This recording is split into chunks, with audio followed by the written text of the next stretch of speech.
L'intérêt général, c'est plus que la somme des intérêts particuliers. C'est l'intérêt commun de l'ensemble.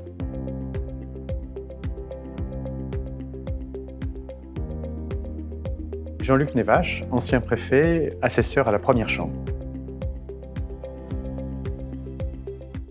Il n'y a pas d'institution, il n'y a pas d'organisme, il n'y a pas de lieu dans lequel l'intérêt général soit défini. C'est une notion assez malléable au fil du temps et qui, au fond, imprime la légitimité dans l'action des acteurs.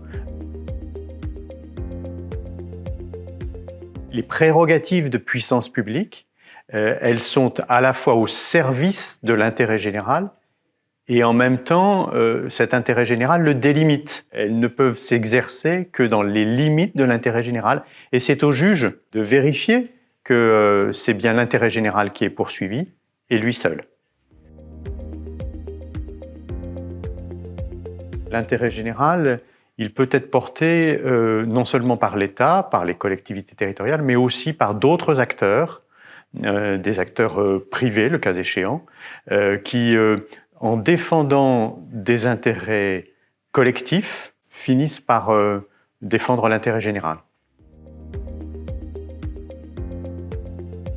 Chacun d'entre nous est un consommateur, c'est donc un ensemble très vaste et il a pu arriver que le juge considère que l'intérêt de l'ensemble des consommateurs tangente l'intérêt général, voire soit l'intérêt général.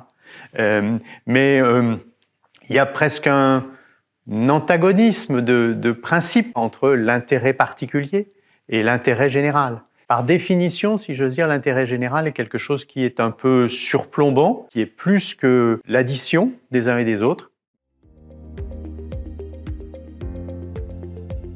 L'expression publique de l'intérêt général s'est sans doute un peu affaissée.